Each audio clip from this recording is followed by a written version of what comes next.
esté con ustedes. Y con su espíritu. Proclamación del Santo Evangelio según San Lucas. Gloria a ti, Señor. En aquel tiempo Jesús iba enseñando por ciudades y pueblos mientras se encaminaba a Jerusalén. Alguien le preguntó: Señor, ¿es verdad que son pocos los que se salvan? Jesús le respondió: Esfuércense por entrar por la puerta que es angosta, pues yo les aseguro que muchos tratarán de entrar y no podrán. Cuando el dueño de la casa se levante de la mesa y cierre la puerta, ustedes se quedarán afuera y se pondrán a tocar la puerta diciendo: Señor, ábrenos. Pero él les responderá: No sé quiénes son ustedes. Entonces le dirán con insistencia: Hemos comido y bebido contigo, y tú has enseñado en nuestras plazas. Pero él replicará: Yo les aseguro que no sé quiénes son ustedes.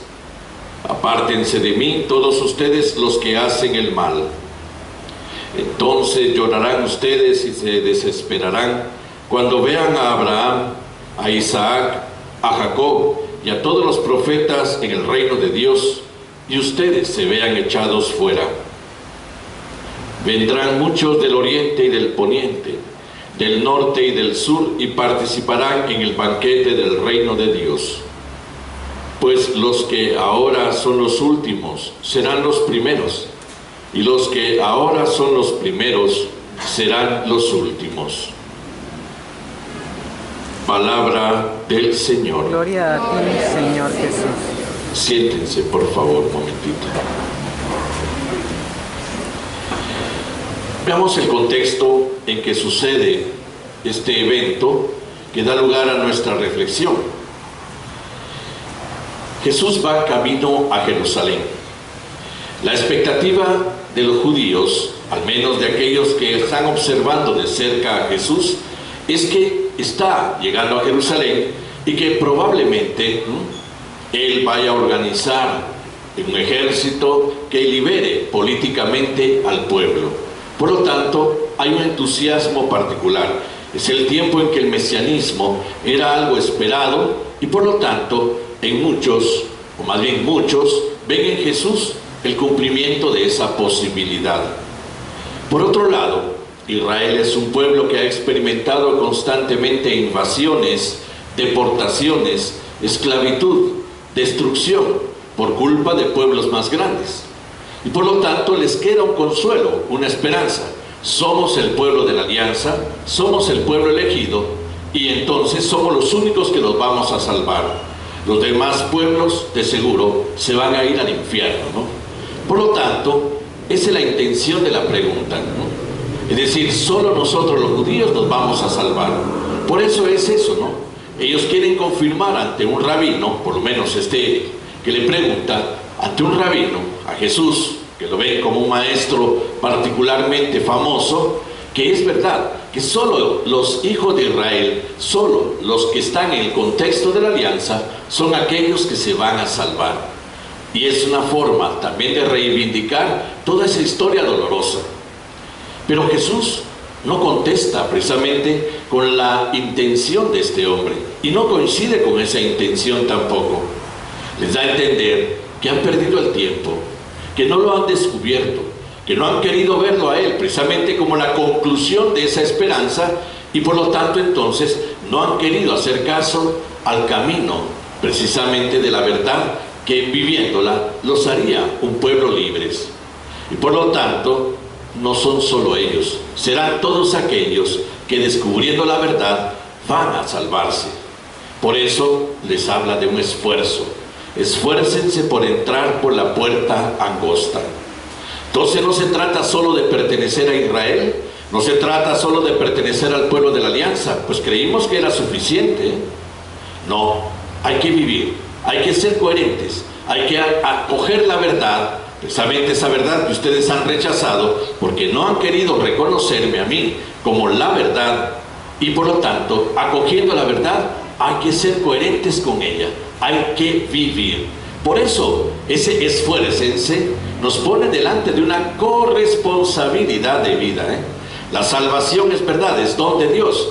Jesús mismo respondió a sus discípulos: eso de salvarse es imposible para el hombre, pero no para Dios, que lo da. Y nos lo ha dado también a nosotros el día de nuestro bautismo. Pero esa salvación viene correspondida con la intención del hombre de salvarse. Dios no te va a salvar a la fuerza, te da la salvación, pero la intención de salvarse queda en nosotros. Y entonces lo demostramos viviendo de acuerdo y conforme a la verdad. Ese es el esfuerzo precisamente que Él nos pide a nosotros también. Cuando también nos aseguramos, creyendo que porque formamos parte de un círculo religioso, que formamos parte de una identidad religiosa, porque hemos levantado la mano y aceptado a Jesús como nuestro Salvador y Señor, ya todo está completamente resuelto, y entonces todo lo demás viene por añadidura, así nomás, ¿ok? Ya creo y entonces ya soy cristiano, soy bautizado, por lo tanto de seguro derechito al cielo. Y me va a responder: tampoco vos. Igual que al otro, te respondo de lo mismo, ¿no? Esfuércense, esfuércense. Nos pone delante de un qué hacer, y ese qué hacer precisamente es el mismo de Jesús. La antífona nos pone un trozo del Evangelio de San Juan, la antífona antes de la proclamación del Evangelio, después del aleluya. Un trozo del Evangelio de San Juan: yo soy el camino, la verdad y la vida.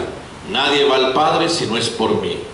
Es una respuesta que Jesús da a Tomás, uno de sus discípulos, en la noche de la última cena. También para sus discípulos esa noche hay mucha expectación.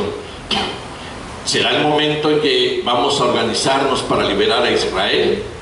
Y Jesús prepara a sus discípulos a un momento muy distinto al que esperan. Los prepara a un momento muy doloroso y muy escandaloso, porque su maestro va camino a padecer y a morir. Por lo tanto, el discurso empieza diciéndoles: no pierdan la paz. Si creen en Dios, crean en mí. Creer en Dios, ok, pueblo de la alianza, que tienes puesta tu fe en el Dios único y verdadero, a quien amas con todo tu corazón, con toda tu alma, con toda tu mente. Pues bien, si crees en Dios, cree en el Hijo también, cree en mí. Lo que he dicho, lo que he vivido, precisamente te va a sostener en el momento doloroso, en los momentos difíciles, en los momentos de dificultad, de confusión. Ellos están por experimentarlo. Y les dice: me voy para que donde yo esté, estén también ustedes. Por eso me voy, para prepararles un lugar. Y entonces ustedes ya saben el camino para llegar a donde yo voy. Camino. Entonces Tomás le pregunta: Señor, no sabemos a dónde vas, ¿cómo podremos saber el camino? Y Jesús le dice: yo soy el camino. Es decir, Tomás, el camino no es algo a recorrer a pie, es algo a experimentar en la vida. Tomás, me has visto a mí actuar, actúa tú igual. Me has visto tratar a la gente, actúa tú de la misma forma. Trata a los demás como yo has visto que yo los he tratado. Sé capaz de servicio como yo lo he sido. Sé capaz de verdad y de coherencia con la verdad como yo lo he sido delante de ti. Vive como yo he vivido, actúa como yo he actuado. Trata a los demás como yo los he tratado. No pases desapercibido ante el dolor ajeno, porque yo no pasé desapercibido ante el dolor ajeno. Fui siempre una persona coherente. Ese es el camino. Por lo tanto, no es solo que tú pertenezcas al círculo de los íntimos de Jesús. Eso no te da ninguna garantía, Tomás. Y eso no lo diría a nosotros, No es pertenecer al círculo de los íntimos de Jesús. No es tener ya una visión, llamémosla así, de certeza de salvación solo por el hecho de ser bautizados o de pertenecer a la iglesia. Antes del Concilio Vaticano II existía una frase: extra ecclesia nulla salus. Fuera de la iglesia no hay salvación. Y esto como que nos ponía en la exclusividad de un favor y de un don de Dios. Pero el Concilio, a la luz del Espíritu, ha discernido: la verdad es que muchos cristianos ni siquiera lo son, porque sus actitudes no coinciden con ser cristianos. Por lo tanto, Dios, de acuerdo a lo que hemos escuchado, hará que muchos vivan la experiencia de la verdad sin siquiera ser cristianos. Y eso, obviamente, es un descubrimiento delante precisamente de ese don de Dios que está en el corazón de todos los hombres. La semilla del verbo que está en el corazón de todo ser humano y que muchos descubriéndolo lo hacen precisamente vida en su vida, aún sin saber que es la experiencia de la verdad de Jesús. Por lo tanto, habrá muchos que se salvarán sin ni siquiera haber sido bautizados, sin ni siquiera estar dentro del contexto de la iglesia, sin ni siquiera ser cristianos. Los llamamos cristianos anónimos en cuanto que precisamente por sus actitudes son más cristianos que muchos de nosotros. Y esta gente es la que muchas veces nos va a servir de comparación, como todo esto que dice el profeta Isaías hoy en la primera lectura, ¿no? Dice, vendrán gente de las islas lejanas, vendrá gente que también participará en el templo del Señor, no solo tú, Israel. Y tal vez algo que haber dolido a quienes escuchaban a Isaías, y de entre ellos escogeré sacerdotes y levitas. Para Israel, la elección de los sacerdotes y de los levitas, que eran los servidores del templo, era muy rigurosa.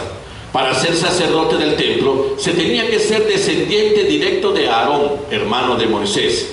Para ser servidor del templo, un levita se tenía que pertenecer a la tribu de Leví.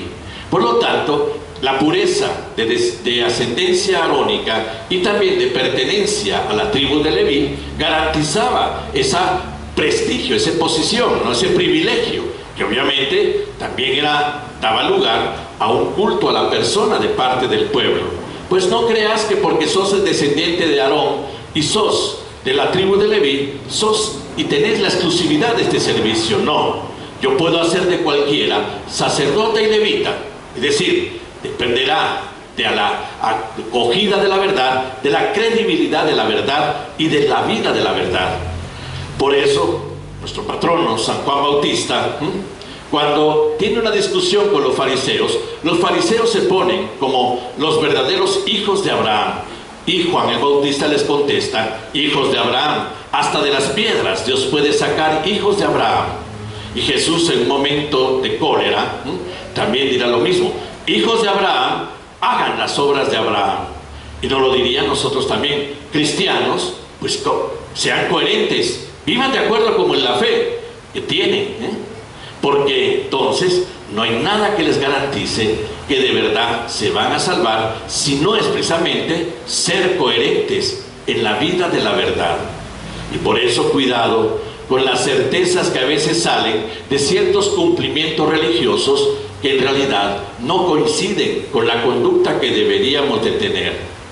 Y ahí precisamente cómo Dios ha permitido que dentro de la iglesia existan herramientas, instrumentos que nos ayuden a vivir la experiencia de una coherencia de vida como cristianos. Hay movimientos, hay grupos, hay asociaciones, hay devociones, y todo esto deberían de ser las herramientas por medio de las cuales uno puede aprovecharlas para ser un coherente cristiano. Pero no en sí mismas son razón para tener la certeza de que ya hice lo que tenía que hacer, ya cumplí con lo que tenía que cumplir. Entonces, ¿dónde está ese esfuércense de todos los días? ¿Dónde está ese esfuércense que precisamente nos pone siempre delante de la verdad para compararnos y entonces ver si de verdad vivimos de acuerdo a la verdad? ¿Y cómo entendemos la verdad? En la conducta de Jesús. ¿Actúo como actúa Jesús? ¿Trato a los demás como trataba Jesús a los demás? ¿Soy una persona fiel como lo fue Jesús? ¿Soy una persona que vive precisamente en una rectitud y una coherencia de vida como Jesús? Esa es la pregunta que me tengo que hacer todos los días, si de verdad tomo en serio mi fe y si de verdad aprecio la salvación que he recibido el día de mi bautismo. Por lo tanto, que estés en un grupo, que estés en una asociación, que estés en un movimiento, qué bueno, pero aprovéchalo para alimentar desde ahí tu intención de una coherencia de vida. Que las devociones estén ahí a nuestro alcance, están precisamente para que sean reflejo de esa intención y no la devoción en sí misma como un valor de cumplimiento religioso que al final no sirve para nada. Ahí entonces, ¿qué es lo que se nos exige? Soy cristiano, muy bien, demuestra que lo eres, porque ser cristiano no es entonces un privilegio. Ser cristiano es una tarea que nos pone delante de un esfuerzo, ser como Jesús, porque encontraremos muchos no cristianos que sí lo hacen en medio del mundo y que nos dan lección de lo que es ser verdaderamente un seguidor de Jesús. Por lo tanto, entonces, nos topamos con ese irnos corrigiendo, que es una exigencia de ese esfuerzo. Hoy la segunda lectura, la carta a los hebreos, no de los hebreos, la carta a los hebreos, nos habla precisamente de la exigencia de esa corrección. Y por eso pone a Dios en un lenguaje que más está ligado al Antiguo Testamento, a los libros sapienciales, ¿no? Un Dios que azota, un Dios que da palos, un Dios no. Obviamente no es el Dios en el que creemos. El Dios en el que creemos es un Dios de amor, pero no es un Dios alcahueta. Y nos exigirá corregirnos, nos exigirá ir precisamente trabajando nuestra vida, permitiendo que también aprendamos desde las consecuencias de nuestros actos, Y ahí tal vez la lección desde la cual aprendemos mejor a ser personas destinadas a un cambio. Por eso yo nunca me puedo conformar con las frases prefabricadas, ya hemos hablado de eso otra vez, como errar es de humanos, ¿no? Errar es de humanos. Y entonces ese errar es de humanos me tranquiliza, porque como yo soy un ser humano, tengo derecho a cometer errores, sí, pero también tenés la obligación de superarlos. No solo conformarte con esa frasecita, déjame en paz, no me exijas nada, porque en este mundo nadie es perfecto. Es verdad, pero el cristiano es alguien destinado a la perfección. Sean perfectos como su Padre Celestial es perfecto. Y entonces eso ya nos pone delante de una tarea, Y ahí el sentido del esfuércense. Ahora que estamos en clima de Olimpiadas, hemos visto ese esfuerzo en los atletas, ¿no? Sobre todo en aquellos deportes que llamamos agónicos, porque precisamente nacen de esa palabra que en griego, agoniste, quiere decir esforzarse al máximo, Y ese es el que nos pide, una agonía. Es decir, la agonía es el esfuerzo al máximo. Y entonces no tengo derecho a sentirme satisfecho, porque dice que ya llegué a lo suficiente para creer, dice que ya llegué a lo suficiente para cumplir religiosamente. Entonces mejor abandonar la carrera, porque te van a señalar por hipócrita, te van a señalar por mediocre, Y entonces aquí la idea es que alcancemos la meta, y alcanzar la meta implica esfuerzo. Por eso decía, pues estamos en este tiempo de Olimpiadas, donde los deportes agónicos nos ponen precisamente delante tal vez de esa ejemplificación de lo que debería ser nuestra vida cristiana todos los días. Por eso, alguien me lo preguntaba, ¿por qué yo agrego una frasecita particular en el momento en que viene el rito de la paz en la misa, ¿no? Señor Jesucristo, tú dijiste a tus apóstoles, la paz les dejo, mi paz les doy. No tengas en cuenta nuestros pecados. La liturgia dice, sino mira la fe de tu iglesia. Pero es que esa fe es también una respuesta de credibilidad que nosotros tenemos hacia Dios y que a veces cuesta. Yo agrego, mira que nos esforzamos también por amar, por creer, por esperar en ti. Porque nos esforzamos, yo sé que sí, somos de los buenos. Y porque somos de los buenos, somos de los que intentamos hacer bien las cosas. Pero nuestro riesgo es quedarnos en la conformidad de un estadio que tal vez no es al que deberíamos de haber llegado, y nos hemos quedado a mitad de camino. Por eso no hay garantías más que ese estar constantemente en crecimiento en nuestra fe. La garantía no es mi cumplimiento religioso, la garantía no es mi pertenencia a la iglesia, la garantía no es mi ser cristiano como una identidad religiosa. La garantía es ser coherente cristiano en la construcción de una vida que se va haciendo perfecta como la de Dios. Y por eso mismo entonces deberíamos de entender esto como un desafío, un reto de nuestra fe. Un desafío que Dios ha puesto en nosotros, pero con la posibilidad de poderlo vivir, de poderlo completar. Mi yugo es llevadero y mi carga es ligera, dirá Jesús. Y en la humanidad de Jesús, nosotros encontramos la posibilidad de nuestra humanidad. Por lo tanto, no podemos excusarnos, no podemos hallar justificaciones, no podemos decir que ya es suficiente. De la fe no podemos tener vacaciones, porque sería haber renunciado al camino de nuestra salvación. Pues esa es una decisión personal. Está ligado a ese quehacer de todos los días, desde la opción libre que hemos tenido de ser seguidores de Jesús, de ser precisamente discípulos suyos. Y todos los días también sabemos que contamos con Él. Claro que hay dificultades, y Dios lo sabe. Claro que hay debilidades que a veces precisamente se evidencian más y que nos hacen muchas veces ser incoherentes con nuestra fe, aún deseando ser coherentes. Bueno, poseemos en nosotros la fuerza del Espíritu. El Espíritu que se nos ha sido dado el día de nuestro bautismo es aquel por el cual podemos contar para fortalecernos, para ser precisamente eficaces en nuestra intención. El Espíritu que fortalece, el Espíritu que da vida, el Espíritu que da entusiasmo, está en nosotros. Pero hay que saberlo invocar, hay que saber precisamente discernirlo en la intención necesaria que nace de nuestra verdadera opción de fe. Quiero ser de verdad alguien coherente, me cuesta, pues hombre, ánimo.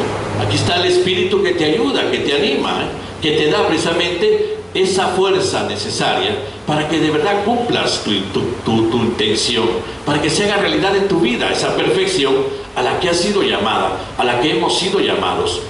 Por eso no descansemos en puestos, en títulos, que no es verdad. Ni siquiera el Papa está seguro de su salvación, sino es porque también vive esta experiencia de esfuerzo. Ninguno de nosotros, a veces la gente me dice, mire padre, usted que está más cerca de Dios, estoy seguro que muchos de ustedes no están más cerca que yo, En ese sentido, todos estamos ligados a al mismo reto, al mismo desafío.